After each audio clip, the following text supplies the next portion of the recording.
Evangelio para el día 23 de agosto de 2021. Lectura del Santo Evangelio según San Mateo. En aquel tiempo habló Jesús diciendo: Ay de vosotros, escribas y fariseos hipócritas, que cerráis a los hombres el reino de los cielos, ni entráis vosotros, ni dejáis entrar a los que quieren. Ay de vosotros, escribas y fariseos hipócritas, que viajáis por tierra y mar para ganar un prosélito, y cuando lo conseguís, lo hacéis digno del fuego el doble que vosotros.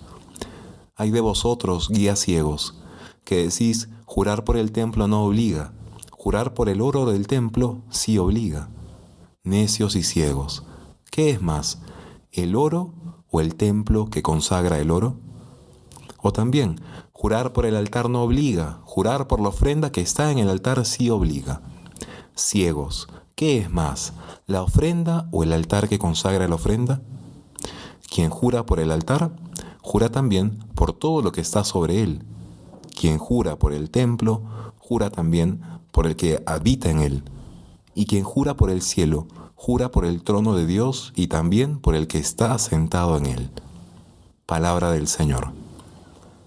Muy buenos días, soy el Padre Rodrigo Fernández, saludos desde Perú, cuna de la primera santa de América y que hoy celebramos, Santa Rosa de Lima. Digo celebramos en la Iglesia Universal porque aquí en Perú y en otros países la celebramos el 30 de agosto. Hablar de Isabel Flores de Oliva, Rosa de Santa María o Santa Rosa de Lima es hablar de un fruto maduro del espíritu de la conquista española en nuestras tierras americanas, ya que nuestra santa es de raza criolla, es decir, hija de españoles en América. Incluso algunos estudiosos serios y católicos llegan a decir que en realidad fue mestiza, afirmando, por cronistas de la época, que sus abuelos maternos eran nativos puros. Sea como sea, Santa Rosa fue un fruto de estas tierras, un fruto de la conquista y de una fe que se hizo cultura. Les propongo para hoy, ante el relativismo cultural, ante una mal llamada fraternidad universal y ante la reafirmación radical de la identidad islámica, como en el caso de Afganistán, les propongo reafirmar con Santa Rosa de Lima nuestra identidad católica. La vida de Rosa de Santa María ilumina nuestra realidad americana, en momentos en que debemos reafirmarla con fuerza en sus caracteres más profundos.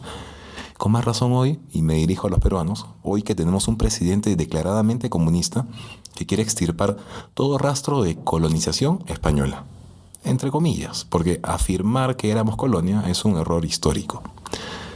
Los gobernantes e intelectuales que así piensan no se dan cuenta que el Perú y la mayoría de países americanos somos una síntesis viviente de varias culturas, como diría Víctor Andrés Belaúnde, y predominantemente la cultura española. Si extirpásemos lo español que tienen nuestros pueblos, extirpamos nuestra identidad. Sobre todo, arrancaríamos nuestra fe y renegaríamos de la labor magnánima que tuvo la Iglesia Católica en estas tierras. Basta decir que el primer libro impreso en América fue un catecismo y la primera universidad reconocida por real cédula en América fue de la Iglesia Católica, en 1551.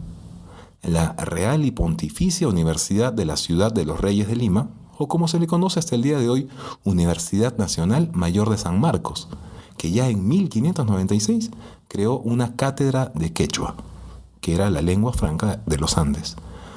Podemos ver que la conquista trajo a nuestros pueblos la cultura hispánica y con ella la cultura católica. Somos el resultado de lo que San Juan Pablo II decía en 1982. Una fe que no se hace cultura es una fe no plenamente acogida, no totalmente pensada, no fielmente vivida. Porque nuestra fe sí se hizo cultura, sí se acogió, se pensó y se vivió hasta el extremo. Prueba de ello es la santidad de Rosa de Lima. Para graficarlo, cito al historiador Rafael Sánchez Concha, hablando del ansia de trascendencia que se respiraba en los tiempos de Santa Rosa. Él dice: Lima, entre 1614 y 1630, había aumentado su población de 25.454 a 40.000 habitantes y era la urbe más importante de América del Sur. La ciudad de los reyes ya poseía en esos tempranos años más de 40 templos y capillas. Era numerosísima la gente vestida con sotanas y hábitos talares que caminaban por sus calles. y entre clérigos, frailes, monjas y ermitaños de los alrededores y hermanos terciarios de alguna orden hicieron que el universo de religiosos sobrepasara el 10% de la población. Es decir, 1 de cada 10 personas era religiosa. San Juan Pablo II, en la exhortación apostólica Catequesis Tradendae, habla acerca de la inculturación del Evangelio cuando el mensaje evangélico se mantiene como tal. Dice él, este mensaje no surge de manera espontánea en ningún humus cultural, sino que se transmite siempre a través de un diálogo apostólico, que está inevitablemente inserto en un cierto diálogo de culturas. Por otra parte, la fuerza del Evangelio es en todas partes transformadora y regeneradora. Cuando penetra una cultura, ¿quién puede sorprenderse de que cambie en ella no pocos elementos? Y termina diciendo el Papa, no habría catequesis si fuese el Evangelio el que hubiera de cambiar en contacto con las culturas. Santa Rosa de Lima no es solamente expresión de la religiosidad de un alma nacional, sino del ideal que Dios mismo plantea para todos los pueblos.